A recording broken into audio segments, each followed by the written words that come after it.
We are here with ESPN's Bill Connelly, who has just wrote a book called Forward Progress, the definitive guide to the future of college football.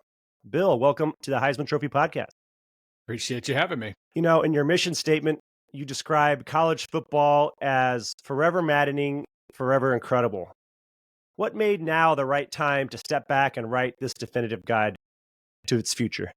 Well, I mean, I think just the amount that's going on in the present. For 60 years we've been arguing about any number of things. Treatment, paying players, or what kind of postseason we're going to have. All these different things, and suddenly it's all changed within the last couple of years. And so, really, I kind of wrote this book in part just to kind of get my own thoughts, my own legs underneath me again, because I like having a vision of where things should go. And it felt like for the last couple of years, we're all just reacting to things as they come. And I wanted to step back a little bit and kind of attack each one of these separately, each one of the kind of the changes and issues separately. And, the book came about from that.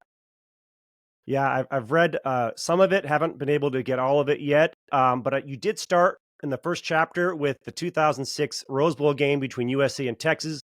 You kind of mark that as the sort of the marker, or it's kind of like the baseline, Yeah. I think, for how you track the changes. So why did you choose that game? Well, number one, I just knew that, when I started this process in late 2023, I started to realize that the game was, if I wrote this book, it was probably going to come out in 2020, the 20th Yeah. anniversary of this game. So it kind of made sense in that regard, no matter what. But then I started thinking about it and kind of, walking back through the game and taking my notes and everything. And I started to realize, obviously one of the greatest games of all time, but beyond that too, it was this perfect little, window into two different eras. It was kind of the end of an older era where you had Keith Jackson on the call, you had fullbacks in the game, all these different things. But then you also, Vince Young and Reggie Bush were kind of futuristic players to begin with. And, you just had it was HD television and, big stages, and we had moved on to the BCS, and it kind of felt like the beginning of the transition toward this era as well. Obviously, Reggie Bush, everything that played out in the Reggie Bush saga would have been much different 20 years later. But it felt like the end of one era, beginning of another. And it was a great narrative device once I started going down that road. Absolutely, for sure. Though I like the way you weaved the present and the past together in that chapter. Very interesting read. What is your personal background, and why did you really get into college football from the beginning? Well, I started as a blogger. I know there are a few of us out there who found the I was blogs in the one. mid 2000s. Yeah. Yeah. By the way, if we cross paths and I was too hard on you, I apologize back then. A lot of arguing back then. Who knows what people might have said in like 2006? It's been a while. Yeah. We've all Yeah. grown. No, Yeah. no. I basically started in that period, and I started a Mizzou blog. Actually, I still live in Columbia. I still live in my college town somehow, and just kind of started a Mizzou blog and didn't know what I was going to write about over the summer months, and started playing with analytics and whatnot. There really weren't any or much to. There wasn't much to go on in college football, and so I started fiddling around, and that gave me kind of an in. It was always the writing always came first, but playing with the numbers, get into it, over the next few years, building what I thought was a pretty good predictive model in SP Plus.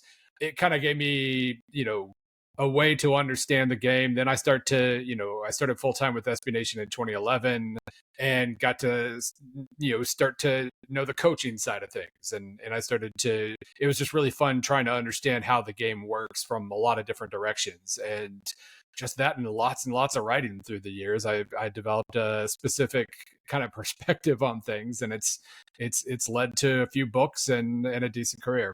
College football, you talk about the period back then. A lot of it was about arguing. A lot of it was about debating. A lot of it was about passion, engagement, fan engagement. A lot of these issues you bring up in the book were things that we've been debating for years, talking about ways to improve things. I remember I was just like big on schedule reform. Everyone should play the same amount of games, have similar, types of opponents as far as strength of schedule and all that. And then, things kind of petered around for a couple decades. And then suddenly the last few years was just everything everywhere all at once. And I worry that that it's kind of almost like a reflection of other parts of society where there's massive changes going on, where we're obviously not going back to the before time of college football. And so the traditionalists sort of have to kind of eat that, right? They have to kind of accept that. They don't want to be the old man yelling at the cloud. At the same time, my big worry is that it gets taken over by a bunch of corporate stooges, right? You've got, there's talk of private equity coming in and buying up teams and running them. And the first thing they're going to do is get rid of some of the things that maybe a little bit seem extraneous to someone who's not whose dedication isn't to college football but to shareholders, and maybe some of those things that make college football special. And the music starts to get piped in, and things start to get glossier and almost like AI slop, uh, sort of a homogenization of everything, sort of like the NFL.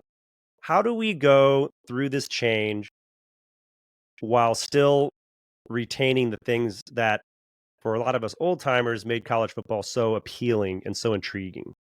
Yeah, this is certainly where I've written basically a soccer piece a week for the last 5 years that gave me a lot of useful insights to things like private equity and how things go in that regard. Because it's been, I think, pretty clearly a net negative for European soccer, especially. Hmm. Because yeah, you come in once private equity, or it would be a little different with college sports. You can't like buy a college football team, obviously, but you invest in an athletic department. You're going to have pretty strong opinions on how to cut costs and streamline things and whatnot, and that takes us in pretty obvious directions, and it's not really something we keep flirting with the vampire and thinking about inviting him into the house, but we haven't quite done it yet, at least not in terms of schools or conferences. It feels like any day now.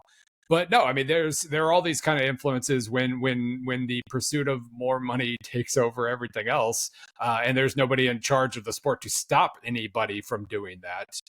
It takes us to pretty clear places. I did, one of the chapters was in regard to why there isn't a commissioner who's actually in charge of college football, and it really, we've seen plenty of sports do plenty of terrible things with a commissioner in charge. It's not like that's a cure-all by any means, but Yeah. not having one means that the most powerful commissioners are in charge. That's the way it's been for at least 30 years now, and they are beholden to their presidents and make the most money for their conference and creating the most power for their conference. And that's just a really bad thing because, among other things, it means everybody else has to take risks to keep up. And that's where the Hmm. private equity and things like that get involved. Yeah. We're kind of lucky with college football just in that it's always going to be silly. There's always, there's never, 18 to 22-year-old males playing with a pointy ball. Like that stuff's that's never going to go completely as planned. And the influence that boosters have is very unique as well. So we got plenty of that going for us, I guess. But at the same time, yeah, the pursuit of power and money has taken us to predictable places. And I am kind of worried about not only that kind of homogenization in some ways at the top of the sport, but also just the top of the sport outdistancing the rest of the sport. Can we even have a Boise State rise now? Can Hmm. we have a 2007? It feels less likely than it did at one point. For sure. You talk a lot about bringing in a commissioner or creating an office of commissioner, and you weigh the pluses and minuses of this. Like you mentioned, you could get a bad commissioner. The old system, there was this. It kind of thrived on decentralization, right? Where it's like college football. I told this to Austin Murphy a long time ago. It's like this never-ending constitutional convention where all these factions are debating over the way things should be, and no one ever really gets the upper hand. And so you have this stasis that where everyone's a little bit dissatisfied, but you got the weird stuff to sort of pull you through. And how do you balance that against this commissioner? I just think that college football fans are so distrustful. Like USC fans, Paul D was the head of the infractions committee, and he was a Miami guy. You should have seen the USC fans talking about, Miami just wants to beat USC, and God forbid someone goes to a school who's on at the top of the food chain who is a rival for your team. So it's like you're not going to trust that. Who is someone out there I mean, I know you've offered yourself since 2017. Yep. And hey, and you Any know, day that call could come. Any day that I call could could come. be I could be all for that potentially, you know. But who is someone out there that is basically seen as nonpartisan Yeah. that could do No, this I job? mean that's always going to be the issue because I mean even obviously you ask Nick Saban, everybody says Nick Saban should be it, and he's like I don't want to do it. What about Greg Sankey? Well, Greg Sankey's already the most powerful person in the SEC and probably college sports. But if Sankey were in that title instead, he really is. I did try to say right up front in the book, and because I get kind of frustrated with conference commissioners sometimes, and so there's plenty of that in the book. But I try to say right up front, like they're working on their president's behalf. If they don't do a good enough job of that, somebody else can, they can be fired and somebody else can take the job. So I get it. And maybe if he had a different hat on and had to think and for the best of all of college football, he would make a lot of different decisions. So maybe that's fine.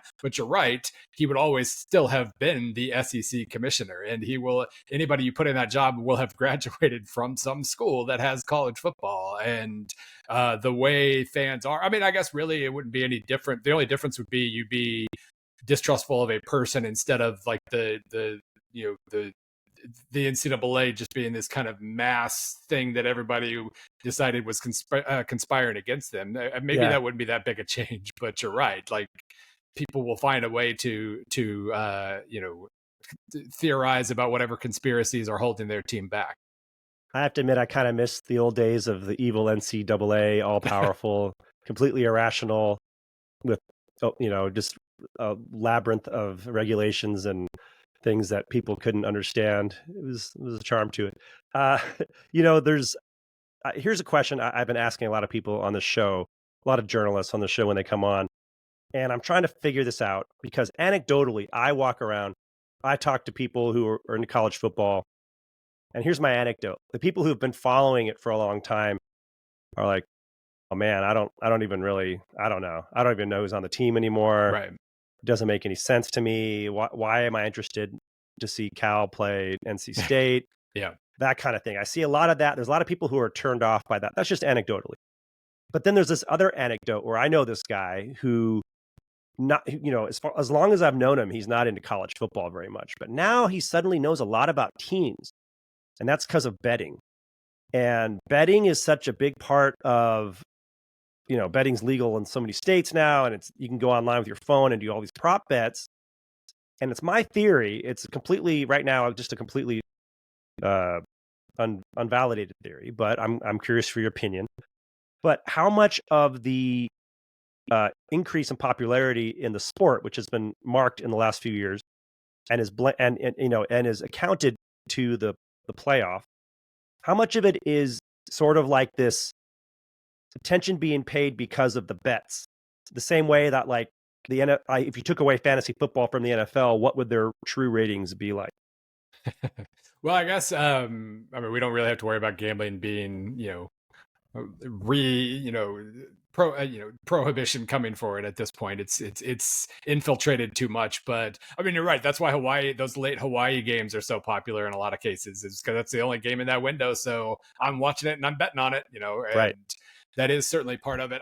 It is hard because one of the chapters I wrote early in the book is called "How Sports Fall from Grace," because while we always any change from college football that we don't like, we'll say it's killing college football, but any measure we have for how the sport's doing sure seems healthy. Like we basically only have like TV ratings and attendance levels, and attendance isn't as good as it maybe was like 50 years ago or whatever, but it's good.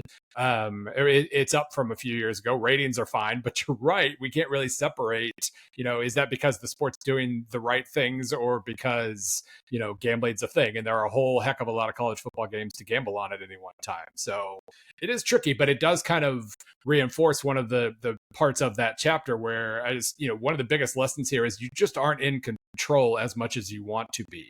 You can think it's, this playoff's great, ratings are great, everything's doing great, but you're one financial crisis away. Like NASCAR really found out the hard way that when the sponsorship checks kind of dissipated significantly with the financial crisis in the late 2000s, suddenly they found out just how much they had alienated a lot of their hardcore audience by pursuing the casuals. And really just trying to take care of the hardcores and being really super paranoid about things like that can protect you if something changes and suddenly we decide this gambling thing is terrible, we need to make it illegal again, and then suddenly a good percentage of your viewership disappears. Yeah, but the sport survives. But anyway, yeah. Um, Obviously, I work for the Heisman Trophy. We do the Heisman Trophy podcast. The Heisman Trophy is one of the great traditions of college football. Goes back a long way. There is lots of chaos with the playoff right now. The Heisman is always the second Saturday in December, Mhm. and of late, the ability to get players to New York to take part in the ceremony is becoming a bit more difficult, and especially going to be more difficult as it expands because we don't really know when the schedule is going to be. How much do you think? I don't think that they're taking any of that into account when they're doing this stuff. And this is kind of what I worry about. Just a bunch of the things we've already seen it with the rivalries. We've seen it with the conferences and the regional alliances and regional affiliations that people have. What is the next thing to go? And do you think, as far as like what we're used to, or is there anything that's going to go? And are there any traditions like the Heisman that could potentially be overwhelmed by all this playoff talk? I do think, I mean, the playoff certainly restructures a lot, and whatever becomes like what I've learned from the bowls. The way the importance of the bowls has shifted over time is that that could shift. Maybe you have no choice but to have or the Heisman in like late January or something. I have no idea. Like that, however that comes about, maybe it gets moved one way or the other. But it can still, like, if we want it to be part of the equation, it's still part of the equation. Bowls obviously carried early on, they were hugely beneficial for college football because you had the limited TV contract with the NCAA. It was your chance to show off all your stars that people only read about during the season because they'd only been on TV once or whatever. It was a great vessel in that regard. And then once we got more and more games on television, bowls just started clinging to whatever importance they could have. And that basically meant doing whatever they could to lobby to shut down any playoff talk for like 30 years. There was a quote in there from the Sugar Bowl president in like the late 70s when they were talking about a +1 playoff where I don't know why you would want to destroy us. Like, come on. Like it was that wasn't going to be a thing. But what we've learned is, the playoff has absolutely decrease the importance of the bowls. Bowls are still a lot of fun, even if it means kind of more like it's the first game of next season instead of the last game of this season. People still watch. It can still be a fun trip. You can still get something out of it. It is still a thing that we enjoy a lot of the time, and I'm always paranoid about getting like limiting the bowl number because it's like the least important bowls that are the most fun, and we Yeah, get rid of those first, and that would stink. But regardless, bowls have changed, but they're still a thing. I don't see a world where the Heisman ever isn't important, even if you have to move it here or there. It's still because it is just still a landmark of the season, and therefore we continue to value it. It just that weekend might get swallowed up, and it might have to move to a different part of the calendar or something. yeah, they're not going to like that. um, the so one thing that struck me about your book is you're writing this book, and such as the drawback of the medium is that sometimes you can be overtaken by events. And one thing that happened recently is the SEC going to a 9-game schedule, and there was some discussion in that move that sort of gave me some pause. And it was like sort of setting up this narrative where, well, gosh, playing 9 games in that conference is basically now and forever, like harder than anything. So we're going to start seeing 3 or 4 lost teams go to the playoffs. Like they're basically setting up this thing where it's like, hey, we should be able to have 3 or 4 lost teams. And for me, it's like, if we have a 3 or 4 lost national champion, I'm like, what are we doing here? Even is that the sport that we love? I For some reason, 3 and 4, there's a humongous separation in my head. 4, I can't comprehend. 3, I'm like, oh yeah, I can see 3. That'd be fine. Yeah, But no, I mean, I think that is The one thing that the 12-team playoff officially ushered in was the fact that we have an actual tournament at the end of the year now, and that doesn't have to be scary. Like that's every other level of football. A 6-4 high school team can get on a roll and win state, stuff like that, and that's always a state title, whether they were, they weren't amazing in the regular season. So I'm not worried about that, but it was a massive change. It was one of many, many massive changes we've seen recently, and if there's I'm curious what the reaction to such a thing would be, because if you win a playoff, you played awesome at the end of the year. Like that's the one thing we've already learned is Ohio State had to really, really shift into a high gear to do what they did last year, and you're going to end up beating 2 or 3 at least like top 5 level teams. So yeah, if you do that, and maybe we just kind of we go with it. We're used to it from every other sport, and it turns out to not be a thing that we it turns out to be a thing we thought we'd care about, and then it happens and we're like, they were awesome, it's great, Yeah. no complaints. I don't know, like that is, but there are just so many of those hypotheticals that we're just inching closer and closer to. And Yeah. I you remember, mentioned, I'm oh, sorry, go go ahead. ahead.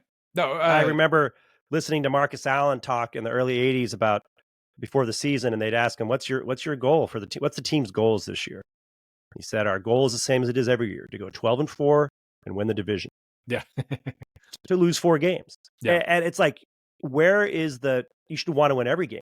And I fear that there's sort of like right now, there's a little bit of decompetitiveness in maybe the message that coaches need to send to players now. Like before, every game was really like live or die, right? You had to right, win the game for the most part. Maybe you could lose one. Prior to last year, there was only one other 2-loss national champion right, in history, and that was a huge fluke, huge anomaly. And then suddenly, the first year of the 12-team playoff, bam, a 2-loss yeah. team, right? So it's like right away. And I don't know. It's just I fear that like you're going to start seeing like a lot of the things you see in the NFL, where players are saved for the playoff. You drop that late game, doesn't matter. They're still making the playoff, and none of these things are really how it was. And okay, that's fine, but it is moving toward like an NFL light, something that is sustainable for the fan base, or is it just going to be a completely new electorate, so to speak? I guess I'm not as concerned about that as others, simply because I do think a lot of what we talk about with college football, what makes it unique is like fan ownership of the sport is never going to be like the NFL. Like, it's always going to be Hmm. different, and just the atmospheres are always different. Like so many of the product itself is different. Like obviously, having future even this, like having future pro talent and a physically ridiculous looking teams win the national title. We're used to that too. So yeah, I don't know. Like I think you just have to make sure that you are, that DNA it's changing. That's fine, but I think it was Ryan McGee in the Falling from Grace chapter talking about ripping your roots out of the ground. Like you got to Hmm. make sure the roots are still there, whatever that means. We have to kind of decide what that means. For Yeah, me, it is about we've already lost a lot of those games that fans want their team to be playing. That's a huge concern to me, because I mean, I'm a Mizzou guy. I still live in Columbia. Like the Kansas game sold out very quickly this year. People are extremely excited about that, and that's good. Like that's, even though you're in different conferences and everything, like play the games you're supposed to be playing, like that your fans expect, and that's a huge thing. Like Mizzou, Kansas, Alabama, Auburn is never not going to be a big deal. Michigan, Ohio State. Last year we saw exactly how it could be changed with the playoff. The Ohio State lost it. It was devastating for 2 weeks, and then they went on and won the national title. But it was still awesome, and Michigan fans still sure love bragging about winning that game. good point. Good point. It's it doesn't. I mean, again, having this many things change is always, the ground's kind of wobbling, and it's kind of a scary place to be. But as long as we make a good list of what truly makes college football, and we stick to that list as much as possible, we're already straying from it a little. Then I'm less worried about that than maybe I should be. We'll see. Yeah, and that's why we need someone like you to be the Boom. commissioner, right? In the book, Exactly. you sketch utopian and dystopian futures for the game. What scenario do you think is most likely to play out over the next decade? Well, I think for the short term, we do kind of know. One of the points in there in a lot of places in that book is we never know the future as well as we think we do. That's we never got the four evenly powered super conferences, 16 teams each, like we thought. We got like a mutated version of that Yeah. where they're not all 16, and a couple are way more powerful than the others. So we never quite know what's coming. We know in the short term the SEC and Big Ten have have used every single amount of leverage they have to make sure they get the most money from the playoff and that they have the decision making power moving forward. And I hate that with Yeah. a passion. Like that's one of the biggest. The depth of this sport is one of its biggest strengths, and now we're kind of trying to suffocate some of that, and so that's a huge concern to me. But we do know in the short term, we don't know what the playoffs going to look like, but we know players are going to get paid, and we know who's going to be paying the most for those players. So that is what it is. But one of the goals, I guess, of the book was to at least kind of sketch out possibilities for the future if there's ever a moment for change. Unfortunately, a lot of big changes, you need a crisis to undertake that change, and I'm not going to root for a crisis, but just as opportunities come, just directions we could go, whether it's sharing revenue more broadly, whether it's a salary floor kind of deal where everybody has to spend a certain amount of money to make sure that there's a lot in the pool for a bunch of players, whatever those things are. I just try to touch on a lot of different things to make sure we don't assume that the next 2 years, the next few years that are happening are forever. It doesn't always have to be that way. Yeah.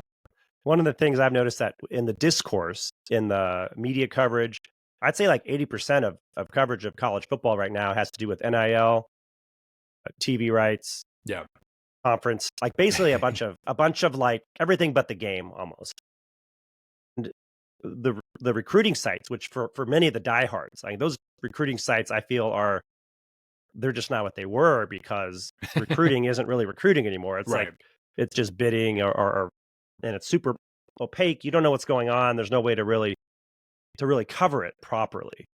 And so you don't get that drama, you don't get that early exposure as much to the fans. But on the other hand, I was thinking about it, and I said to my friend the other day, with all these changes, we're still have Alabama, Auburn, but there's not going to be any Alabama fans who are like poisoning Auburn's Right. trees anymore. And then I'm like, well, maybe that's a good thing. Maybe that's Maybe fine. Yeah. maybe we can maybe like curbing some of the nuttier excesses Yeah. and bringing some levity and perspective to the sport, which after all involves real human beings and people who are doing their best, and ostensibly student athletes. I guess my question for you is, if you were the commissioner right now, what are the first 2 or 3 things you would do, right out the block? Yeah. Well, I do think some of that toxic passion we could stand to probably drop that a little bit. Even last year, like if one of the takeaways from Michigan Ohio State is you don't have to give your head coach death threats after he wins a rivalry game or loses a rivalry game, like maybe that's Yeah. okay. But no, I mean, one of the first things basically, if in my mind, if you're in a commissioner level thing, like you want to make sure that everyone is engaged for as long as possible. You don't want anybody to disengage, to let go of the rope, to use a football coach parlance. And so I'd be just on the lookout for whatever those things I feel are most important. One of them is, again, making sure teams are playing who they're supposed to be playing. Make sure that those games are on the schedule as much as possible. Once I'm put in charge of all college football scheduling, I have some pretty good ideas for how to do that any day now again. But another thing is, we really do need to get to a point with the NIL situation where you do have some sort of, whatever it's called, whether we call it collective bargaining agreements or whatever. It is a very strange situation to be in where, all these coaches are hiring like general managers or cap, guys to balance the cap. All these, everybody's looking at it slightly differently, but how do you do that? How do you plan at all when your best players can go demand more money or transfer in January and then do it all over again in April? There's a reason why every coach wants one window. And I get it. I don't see how that works with the academic year at all. So we'll see exactly what kind of progress is made. But no, that's getting to that point where in advance, I'm going to this school for at least 2 years. If I if I want to leave, you're free to leave. You're not a hostage, but there is, whether it's losing a year of eligibility, whether it's having to sit like the old transfers did, having some sort of consequences to what amounts to breaking a contract. I don't see any. I try to be as player friendly as possible. I don't see any problem with that. Pros have limitations on their Sure. contracts. Like that's Yeah. so working toward that, I think is gonna would solve a lot of that potential disengagement, because we are at a situation where, like, if your team's awesome, it doesn't matter who's playing. You're in. You're Hmm. engaged and you're fired up. But if your team's pretty mediocre and you don't know any of the players on the field, you don't know any of their names, and you're not even playing your rival, you can't save the season at the end of the year, then I think your odds of disengagement go way up. And trying to address those things, I think, would help massive. Yeah, and also the concept of the student athlete, which was for so long touted, which is basically it's not even a thing. And but I'm just even thinking from the perspective of a student athlete, from the perspective of someone who is attending a college as an athlete. Why would you want to go to like? Why would you want to go to four different schools in your college? Like even just like this is. I feel like no one's talking about how, hey, this is you're still a 18 to 21-year-old kid. This is your college days. You're gonna like college is important for like all kinds of reasons, socialization skills and networking. And, you're not going to only be hanging out with football players all your life. And, and like I talked to John Mateer the other day and he has a new major at Oklahoma, and he's interested in it, but, not all of his credits transferred over. So Right. it's like, who knows? But, it's just like, and I'm not one of these purists who has to, have this impression that everyone is truly a student athlete or cares about college. Not everybody who goes to college cares about going to class. I get that. But it's just so brazen. Like everything is just so quickly. It's jarring how quickly it's been thrown out. Yeah, there's the transfer credit thing is real. Like that's a massive. Every time you transfer, you're further away from graduating, basically, and obviously that creates its own set of issues. I mean, yeah, I mean, I'd like to think that if we get to a part where you've got the collective bargaining, you've got these things that are and just that number of overall transfers is reduced, Hmm. then that does address that to some degree. But no, I mean that's I guess you could spin it around and basically say, well, they were always steered towards no-show degrees anyway, so it's not like they Right. really got a degree. We could like that, Yeah. and there's obviously some truth in that, but you're right. I mean, that is an absolute I don't know, like it is a thing, and it's even when transfers were extremely restricted, it was kind of a thing. We kind of disregarded academics to a certain degree, and I guess that part hasn't changed, but it's a thing. Yeah. And this is kind of ancillary, but I wanted to ask you because I've been meaning to. I've been asking a lot of people, but I haven't asked in a while. And that is, whatever happened to the ineligible athlete? But like prop was it Well, prop just 46, well, Prop 48 was the old 48, one, 48? but everyone qualifies. Almost everyone qualifies for school now. And Yeah, there used to be this thing where like once every year there'd be like one or two guys who were yeah. academically ineligible. They flunked their summer class, couldn't make it in, had to sit out a year. Never happens. I can't remember the last time that I've heard someone being reported as being academically ineligible for the year. So, just are you? What's going on here? Are you gonna? Can you look into that for me? Yeah, that's that's just everybody's trying really hard, and the Oh, tutors are really good at their jobs, probably. so Yeah, that's sure. Yeah, that's no, great. That that's was solved uh, education. that's right. Yeah, no, that is. And I mean, obviously, even back in the day, you had the Dexter Manley situations and whatnot, where we kind of guided him through. But no, there's no question. And but the first person to read every single chapter I finished was my father, the former college professor. And so he had plenty of snarky comments along the way. Like I made a mention of how people back the kind of the anti-playoff folks would always mention finals as a reason. You can't have games in mid-December. That's when finals is. But then Yeah. D3 athletes apparently didn't matter. We can have them play during finals. And he would snark back with, "Oh yeah, that's a good reason too." Like just playing the what about game then. But and he's not wrong. But also like it did feel pretty selective, like when we cared about it and when we didn't. But that's always been the relationship. There are plenty of academic success stories, obviously, but the relationship between those two, when you get fired if you lose a football game, but you don't get fired if somebody doesn't graduate, that's always Right. been That's around, I guess. a great point. Uh, One other proposal I've thought about, and curious what you would think. What if you started the season earlier and you had fewer games in the regular season? What if you went back to nine? What if you just played your entire conference schedule and one non-conference opponent? You played 10 games, start in mid-August. You'd be done by, what is it, middle November or something, and then you would still play 14 games instead of 17 or 16 or 17, what it is now if you win. But you would have basically you would play out the entire season, but you would bring it back, and a larger percentage of that season would be in the playoffs Yeah. potentially.